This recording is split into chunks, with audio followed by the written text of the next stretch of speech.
Assalamualaikum dear friends, welcome back to Shamys curryworld. ഇന്ന് ഞാൻ വന്നിരിക്കുന്നത് തികച്ചും വ്യത്യസ്തമായ രീതിയിൽ ഹെൽത്തി ആയിട്ടുള്ള എണ്ണയില്ലാത്ത ഒരു വെറൈറ്റി ആയിട്ടുള്ള ഒരു മധുരപലഹാരത്തിന്റെ റെസിപ്പി ആയിട്ടാണ്.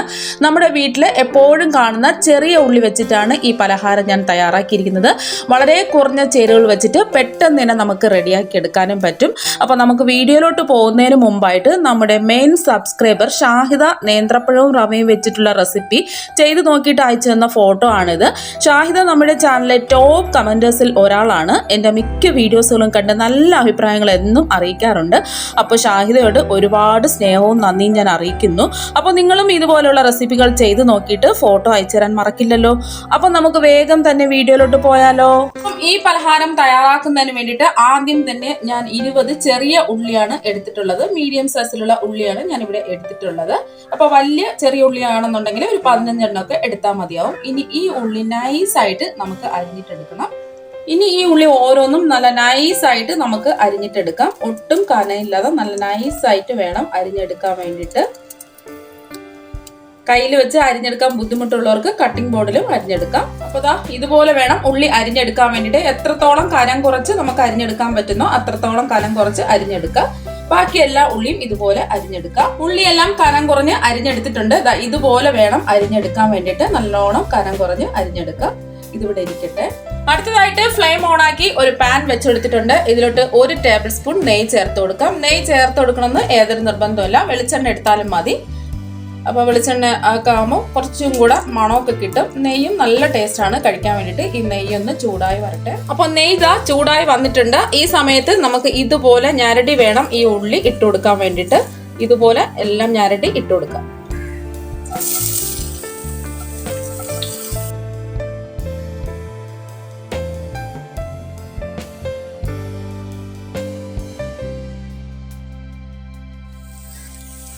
ഇനി നമുക്ക് ഇതൊന്ന് ഇളക്കി കൊടുക്കാം. ഒരു ഗോൾഡൻ നിറമാകുന്നത് വരെ ഈ ഉള്ളി ഒന്ന് വഴറ്റി കൊടുക്കാം. ഫ്ലെയിം ഒന്ന് മീഡിയത്തിൽ ഇട്ടിട്ട് വേണം ചെയ്തെടുക്കാൻ വേണ്ടിയിട്ട്. ഫ്ലെയിം കൂട്ടി വെച്ച് കൊടുക്കാൻ പാടില്ല, പെട്ടെന്ന് ഉള്ളി കരിഞ്ഞിട്ട് പോകും. ഉള്ളിയൊക്കെ മൂത്ത് വരുമ്പോൾ നല്ലൊരു മണമൊക്കെ വരും. നമുക്കൊന്ന് വഴറ്റി കൊടുക്കാം. അപ്പോൾ ഉള്ളിയൊക്കെ വഴന്ന് വന്നിട്ടുണ്ട്. ഒരു ഗോൾഡൻ നിറമാകുമ്പോൾ നമുക്ക് ഫ്ലെയിം ഓഫ് ആക്കാം. ഇതുപോലെ വേണം ഇരിക്കാൻ വേണ്ടിയിട്ട്. ഇനി ഉടൻ തന്നെ ഒരു ബൗളിലോട്ട് നമുക്ക് മാറ്റാം. ആ നെയ്യോടുകൂടി തന്നെ ഈ ബൗളിലോട്ട് മാറ്റാം. അപ്പൊ നമ്മൾ ഇത്രയും ഉള്ളി എടുത്തപ്പോൾ വയറ്റി കിട്ടിയപ്പോൾ അത് ഇത്രയേ കിട്ടിയിട്ടുള്ളൂ. അപ്പൊ ഉള്ളി എടുക്കുന്നത് നിങ്ങൾ പിശുക്ക് കാണിക്കരുത്. ഞാൻ പറഞ്ഞ അളവിൽ അതേപോലെ എടുക്കുക. അടുത്തതായിട്ട് ഒരു മിക്സിയിലെ പൊടിക്കുന്ന ജാർ എടുക്കുക. അതിലോട്ട് ഒരു 1/4 കപ്പ് കപ്പലണ്ടി തൊലി കളഞ്ഞത് ഞാൻ എടുത്തിട്ടുണ്ട്. ഒരു 4 ടേബിൾ സ്പൂൺ കപ്പലണ്ടി ഉണ്ടാകും. ഇതൊന്ന് ക്രഷ് ചെയ്തെടുക്കണം. ഒരുപാട് അങ്ങ് പൊടിഞ്ഞു പോകേണ്ട കാര്യമില്ല. അപ്പോൾ മിക്സിയിലെ ജാറിലോട്ട് ഇട്ട് ചെറുതായിട്ടൊന്ന് പൊടിച്ചിട്ട് വരാം. അപ്പോൾ അതാ പൊടിച്ചെടുത്തിട്ടുണ്ട്. 2 പ്രാവശ്യം പൾസ് മോഡിലിട്ട് പൊടിച്ചെടുത്താൽ മതി. അപ്പൊ ദാ ഇതുപോലെ വേണം പൊടിച്ചെടുക്കാൻ വേണ്ടിയിട്ട്. ഒരുപാട് അങ്ങ് പൊടിഞ്ഞു പോകേണ്ട കാര്യമില്ല. ചെറിയ ചെറിയ പീസുകളൊക്കെ ഉണ്ടാവും. ഇത് ഒരു ബൗളിലോട്ട് മാറ്റാം. ഈ പൊടിച്ചെടുത്ത കപ്പലണ്ടി നമുക്ക് മാറ്റി വെക്കാം. അടുത്തതായിട്ട് അതേ ജാറിൽ തന്നെ ഞാനിവിടെ 1/4 കപ്പ് തേങ്ങയാണ് എടുത്തിട്ടുള്ളത്. അത് ജസ്റ്റ് ഒന്ന് പൊടിച്ചെടുത്താൽ മതി. ഒരുപാട് അങ്ങ് പൊടിഞ്ഞു പോകേണ്ട ആവശ്യമില്ല. അപ്പൊ ദാ തേങ്ങ പൊടിച്ചെടുത്തിട്ടുണ്ട്. കണ്ടോ, ഇതുപോലെ വേണം പൊടിച്ചെടുക്കാൻ വേണ്ടിയിട്ട്. ഇനി ഇത് നമുക്ക് ഒരു ബൗളിലോട്ട് മാറ്റാം. അപ്പൊ നമ്മൾ പൊടിച്ചെടുത്ത തേങ്ങയും മാറ്റി വെക്കാം. അടുത്തതായിട്ട് ഞാനിവിടെ ഒരു ബൗൾ എടുത്തിട്ടുണ്ട്. അതിലോട്ട് ഞാൻ ഒരു 1/4 കപ്പ് അരിപ്പൊടിയാണ് എടുത്തിട്ടുള്ളത്. പുട്ടിന്റെ പൊടി എടുക്കരുത്. പത്തിരി ഇടിയപ്പത്തിന്റെ ഒക്കെ നല്ല നൈസ് ആയിട്ടുള്ള പൊടി വേണം എടുക്കാൻ വേണ്ടിയിട്ട്. അപ്പൊ നമ്മളെ വീട്ടിലൊക്കെ സാധാരണ പൊടിച്ച മാവാണെന്നുണ്ടെങ്കിൽ നല്ലോണം അരിച്ചിട്ട് തരി ഇല്ലാതെ വേണം എടുക്കാൻ വേണ്ടിയിട്ട്. വറുത്ത അരിപ്പൊടിയാണ് ഞാൻ ഇവിടെ എടുത്തിട്ടുള്ളത്. ഇനി ഇതിലോട്ട് ഞാൻ 1/2 കപ്പ് ഗോതമ്പ് മാവാണ് എടുത്തിട്ടുള്ളത്. അപ്പൊ ലെവൽ ചെയ്ത് വേണം മാവ് എടുക്കാൻ വേണ്ടിയിട്ട്. ഇതും കൂടി ഇതിലോട്ട് ഇട്ട് കൊടുക്കാം. ഇനി ഇതിലോട്ട് 2 നുള്ള് ഉപ്പും കൂടി ചേർത്ത് ഈ മാവ് നന്നായിട്ട് മിക്സ് ചെയ്തെടുക്കാം. ഒരു സ്പൂൺ വെച്ചിട്ട് നന്നായിട്ട് മിക്സ് ചെയ്ത് നമുക്ക് ഈ മാവ് മാറ്റി വെക്കാം. അടുത്തതായിട്ട് ഫ്ലെയിം ഓൺ ആക്കി ഒരു സോസ് പാൻ വെച്ച് കൊടുത്തിട്ടുണ്ട്. ഇനി നമ്മൾ മധുരത്തിന് വേണ്ടിയിട്ട് ശർക്കരയാണ് ചേർത്ത് കൊടുക്കാൻ പോകുന്നത്. 1 കപ്പ് ശർക്കരയാണ് ഞാൻ എടുത്തിട്ടുള്ളത്. 250 ml കപ്പിന് 1 കപ്പ് ശർക്കരയാണ് ഞാൻ എടുത്തിട്ടുള്ളത്. ഇനി ഇതിലേക്ക് 1 കപ്പ് വെള്ളം ചേർത്ത് കൊടുക്കാം. അപ്പൊ ഞാൻ ശർക്കര പൊടിച്ചാണ് എടുത്തിട്ടുള്ളത്. അപ്പൊ പലരും ചോദിക്കാറുണ്ട് ഈ ശർക്കര എങ്ങനെയാണ് പൊടിച്ചെടുക്കുന്നതെന്ന്. അപ്പൊ ഞാൻ ഇടികല്ല് വെച്ചിട്ടാണ് പൊടിച്ചെടുക്കുന്നത്. ഇഞ്ചി വെളുത്തുള്ളിയൊക്കെ ചതയ്ക്കുന്ന കല്ലുണ്ടല്ലോ, അത് വെച്ചിട്ടാണ് ഞാൻ പൊടിച്ചെടുത്തിട്ടുള്ളത്. അപ്പൊ ഞാൻ പല വീഡിയോയിലും പറയാറുണ്ട്. അപ്പം ഇതൊന്ന് ഇളക്കി കൊടുക്കാം. പൊടിച്ചെടുത്തത് കൊണ്ട് പെട്ടെന്ന് തന്നെ ഇത് ഉരുക്കി കിട്ടും. ഒരു നൂൽപ്പാവൊന്നും ആവേണ്ട ആവശ്യമില്ല. മീഡിയം ഫ്ലെയിം വെച്ച് കൊടുക്കുക. അപ്പം നിങ്ങളുടെ കയ്യിൽ ഏത് ശർക്കര വേണമെങ്കിലും എടുക്കാം. വെള്ള ശർക്കരയോ കറുത്ത ശർക്കരയോ ഏത് വേണമെങ്കിലും എടുക്കാം, കുഴപ്പമൊന്നുമില്ല. കറുത്ത ശർക്കര ആകുമ്പോൾ കുറച്ചും കൂടെ കളറും കിട്ടും, കഴിക്കാനായിട്ട് നല്ലൊരു ടേസ്റ്റും കിട്ടും. അപ്പോൾ ഇതൊന്ന് ഉരുകി വരട്ടെ.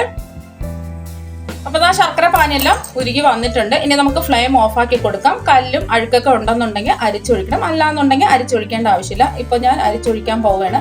ഇപ്പോൾ അരിച്ചൊഴിക്കുന്നതിന് മുമ്പായിട്ട് 1 മിനിറ്റ് നമുക്കൊന്ന് ചൂടാറാൻ വേണ്ടി ഇവിടെ വെച്ചിരിക്കാം. നമ്മൾ നേരത്തെ മാറ്റി വെച്ച മാവിലോട്ട് നമ്മൾ ചൂട് ഒന്ന് ആറാൻ വേണ്ടി വെച്ചിട്ടുണ്ടായിരുന്നു. 1 മിനിറ്റ് ആറിയതിനു ശേഷം ശർക്കര പാനി ഒന്ന് അരിച്ച് ഇതിലോട്ട് ഒഴിച്ചു കൊടുക്കാം. നേരിട്ട് ഡയറക്റ്റ് ചൂടോടുകൂടി ഒഴിച്ചു കൊടുത്താൽ പെട്ടെന്ന് കട്ട കിട്ടാൻ സാധ്യത ഉണ്ട്. ഇത് പെട്ടെന്ന് തന്നെ നമുക്ക് ഇളക്കി കൊടുക്കണം. അപ്പൊ നമുക്ക് ഒന്ന് ഇളക്കി കൊടുക്കാം. നല്ലോണം കട്ടയൊന്നും ഇല്ലാതെ നല്ലോണം ഇളക്കിയെടുക്കാം. അപ്പൊ കട്ടയൊന്നുമില്ലാതെ നന്നായിട്ട് ഇതാ മിക്സ് ചെയ്തെടുത്തിട്ടുണ്ട്. ഇതുപോലെ വേണം മിക്സ് ചെയ്തെടുക്കാൻ വേണ്ടിയിട്ട്. ഒട്ടും കട്ടയൊന്നും ഇല്ലാതെ. വിസ്ക് ഉണ്ടെങ്കിൽ വിസ്ക് വെച്ച് മിക്സ് ചെയ്തെടുത്താലും മതി. അപ്പം ഇതുപോലെ വേണം മാവിന്റെ പരുവം. ഇനി ഇതിലോട്ട് 2 പിഞ്ച് സോഡാപ്പൊടിയും കൂടെ ചേർത്ത് കൊടുക്കാം. സോഡാപ്പൊടി ഇല്ലാന്നുണ്ടെങ്കിൽ ബേക്കിംഗ് പൗഡർ 2 പിഞ്ച് ചേർത്ത് കൊടുത്താൽ മതി. നന്നായിട്ട് നമുക്ക് ഇതും കൂടി മിക്സ് ചെയ്തെടുക്കാം. എല്ലാ ഭാഗത്തും ആ സോഡാപ്പൊടി എത്തണം. ഒരുപാട് ചേർത്ത് കൊടുക്കാൻ പാടില്ല, 2 പിഞ്ച് ചേർത്ത് കൊടുത്താൽ മതിയാവും. അപ്പൊ നന്നായിട്ട് ഇതാ മിക്സ് ചെയ്ത് കൊടുത്തിട്ടുണ്ട്. ഇനി നമ്മൾ റോസ്റ്റ് ചെയ്ത് മാറ്റി വെച്ച ഉള്ളി ഇതിലോട്ട് ഇട്ട് കൊടുക്കാം. മുഴുവനും ഇട്ട് കൊടുക്കാം. അതുപോലെ തന്നെ പൊടിച്ച കപ്പലണ്ടിയും കൂടെ ഇട്ട് കൊടുക്കാം. അതുപോലെ തന്നെ തേങ്ങ പൊടിച്ചു വെച്ചതും കൂടെ ചേർത്ത് കൊടുക്കാം. എല്ലാം കൂടി നന്നായിട്ട് കൈ വെച്ചോ അല്ലെങ്കിൽ വിസ്ക് വെച്ചോ നമുക്ക് നന്നായിട്ട് കുഴച്ചെടുക്കണം. ഇനി നമുക്ക് ഇതെല്ലാം കൂടിയിട്ട് നന്നായിട്ട് മിക്സ് ചെയ്ത് കൊടുക്കാം. കൈ വെച്ചാണെങ്കിൽ കൈ വെച്ച് മിക്സ് ചെയ്ത് കൊടുത്താലും മതി. അപ്പൊ ഇതാ നന്നായിട്ട് മിക്സ് ചെയ്ത് കൊടുത്തിട്ടുണ്ട്. ഇനി ഫ്ലേവറിന് വേണ്ടിയിട്ട് ഒന്നും ചേർത്തിട്ടില്ല. ഇനി ഏലക്കാപ്പൊടി നമുക്ക് ചേർത്ത് കൊടുക്കാം. ഇനി ഫ്ലേവറിന് വേണ്ടിയിട്ട് 3/4 ടീസ്പൂൺ ഏലക്കാപ്പൊടിയും കൂടി ചേർത്ത് കൊടുക്കാം. ഇത് പഞ്ചസാരയും കൂടി ചേർത്ത് പൊടിച്ചിട്ടുള്ളതാണ്. അല്ലാന്നുണ്ടെങ്കിൽ ഒരു 1/4 ടീസ്പൂൺ എടുത്താൽ മതിയാവും. ഏലക്കാണെന്നുണ്ടെങ്കിൽ ഒരു 2 എണ്ണമൊക്കെ തല്ലിയിട്ട് കൊടുത്താൽ മതി. ഒന്ന് മിക്സ് ചെയ്ത് കൊടുക്കാം. അപ്പൊ ചുക്ക് പൊടിയൊക്കെ നിങ്ങൾക്ക് ഇഷ്ടമാണെന്നുണ്ടെങ്കിൽ അതൊക്കെ 2 പിഞ്ച് ചേർത്ത് കൊടുക്കാം. അപ്പൊ നന്നായിട്ട് നമുക്ക് മിക്സ് ചെയ്യാം. അപ്പൊ എല്ലാം മിക്സ് ചെയ്ത് എടുത്തിട്ടുണ്ട്.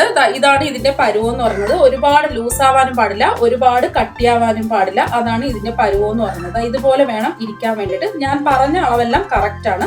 അതുപോലെ എടുത്താൽ നല്ല പെർഫെക്റ്റ് ആയിട്ടുള്ള പലഹാരം നമുക്ക് കിട്ടും. ഇനി ഈ പലഹാരം തയ്യാറാക്കുന്നതിന് വേണ്ടിയിട്ട് ഞാൻ ചോറൊക്കെ കഴിക്കുന്ന ഒരു പ്ലേറ്റ് ആണ് എടുത്തിട്ടുള്ളത്. അതിലോട്ട് ഒരു വാട്ടിയ വാഴയില ഞാൻ വെച്ചെടുത്തിട്ടുണ്ട്. അതിലോട്ട് നെയ്യോ ഓയിലോ ഒന്ന് ബ്രഷ് ചെയ്ത് കൊടുക്കുക. വാഴയില വെച്ചതുകൊണ്ട് നെയ്യൊന്നും ബ്രഷ് ചെയ്ത് കൊടുക്കേണ്ട കാര്യമില്ല. എന്നാലും ഒരു സേഫ്റ്റിക്ക് വേണ്ടി ഞാൻ ചെയ്തേ ഉള്ളൂ. ഇനി നമ്മുടെ ഈ പലഹാരം ആവിയിൽ വേവിച്ചെടുക്കാനാണ് പോകുന്നത്. ഹെൽത്തി ആയിട്ടുള്ള ഒരു പലഹാരമാണ്. അതിന് വേണ്ടിയിട്ട് ഞാനിവിടെ ഫ്ലെയിം ഓൺ ആക്കി നമ്മൾ ഇഡ്ഡലി ചെമ്പോ അല്ലെങ്കിൽ സ്റ്റീമറിൽ സ്റ്റീം ചെയ്യുന്ന എന്തെങ്കിലും ഒരു പാത്രം എടുക്കുക. നിങ്ങൾ എന്താണോ സ്റ്റീം ചെയ്യുന്നത് ആ പാത്രം എടുക്കുക. അതിലോട്ടൊരു 3 കപ്പ് വെള്ളം ഒഴിച്ച് കൊടുക്കുക. ഇനി ഇതുപോലത്തെ ഒരു തട്ട് വെച്ച് കൊടുക്കണം. എല്ലാ സ്റ്റീമറിലും ഉണ്ടാവും ഈ തട്ട്. അല്ലാന്നുണ്ടെങ്കിൽ ഇഡ്ഡലി ചെമ്പൊക്കെ ആണെന്നുണ്ടെങ്കിൽ ആ ഇഡ്ഡലി ഉണ്ടാക്കുന്ന ആ തട്ടുണ്ടല്ലോ അതൊന്ന് തിരിച്ചിട്ട് കൊടുത്താൽ മതിയാവും.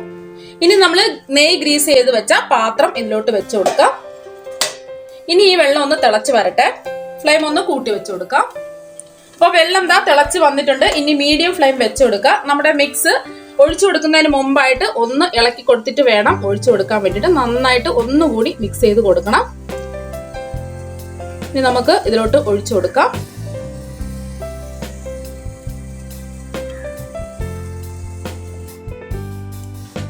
അപ്പൊ മിക്സ് എല്ലാം ഒഴിച്ചു കൊടുത്തിട്ടുണ്ട്. ഇനി നമുക്കൊന്ന് ലെവൽ ചെയ്ത് കൊടുക്കാം. ഒരേ ലെവലില് ആക്കി കൊടുക്കണം. അപ്പൊ ഞാൻ ഒരേ ലെവലില് ആക്കി കൊടുത്തിട്ടുണ്ട്. ഇനി മൂടി വെച്ച് കൊടുക്കാം. ഇനി നമുക്ക് മൂടി വെച്ച് 20 മുതൽ 30 മിനിറ്റ് വരെ നമുക്ക് മീഡിയം ഫ്ലെയിമിലിട്ടിട്ട് വേവിച്ചെടുക്കാം. ഇപ്പൊ ഒരു 25 മിനിറ്റ് കഴിഞ്ഞിട്ടുണ്ട്. ഞാൻ ഫ്ലെയിം ഓഫ് ആക്കി കൊടുത്തു. ഇനി നമുക്ക് തുറന്ന് നോക്കാം.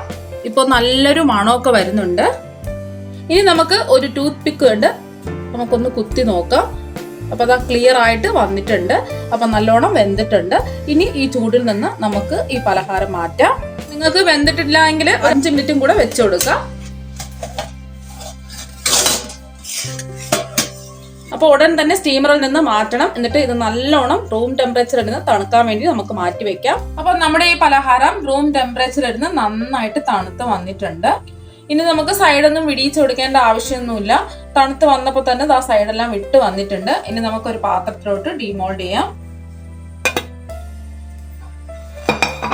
അപ്പൊ മറിച്ചിട്ട് കൊടുത്തിട്ടുണ്ട്. ഇനി നമുക്ക് തുറന്ന് നോക്കാം. നല്ല അടിപൊളിയായിട്ട് ഇതാ വന്നിട്ടുണ്ട്.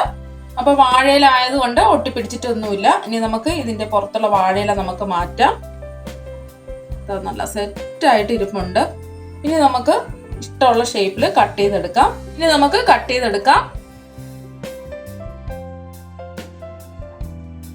അപ്പൊ ദാ കട്ട് ചെയ്തെടുത്തിട്ടുണ്ട്. കട്ട് ചെയ്തതിൽ നിന്നും ഞാൻ ഒരു പീസ് എടുക്കുകയാണ്. അപ്പൊ ദാ നല്ല ഭംഗിയായിട്ട് കട്ട് ചെയ്തെടുത്തിട്ടുണ്ട്. കാണാൻ തന്നെ നല്ല ഭംഗിയാണ്, കഴിക്കാനായിട്ട് അതിനേക്കാളും നല്ല ടേസ്റ്റ് ആണ്. ഇനി ഞാൻ ഇതൊന്ന് മുറിച്ച് കാണിച്ചു തരാം എത്രമാത്രം പെർഫെക്റ്റ് ആണെന്നുള്ളത്. അപ്പൊ നല്ല സോഫ്റ്റ് ആണ്, കഴിക്കാനായിട്ട് നല്ല ടേസ്റ്റുമാണ്. അപ്പൊ നിങ്ങൾ എല്ലാവരും തയ്യാറാക്കി നോക്കുക. തീർച്ചയായും നിങ്ങൾക്ക് എല്ലാവർക്കും ഇഷ്ടപ്പെടും. അപ്പൊ നമുക്ക് മറ്റൊരു വെറൈറ്റി ഡിഷുമായിട്ട് നമുക്ക് വീണ്ടും കാണാം. താങ്ക്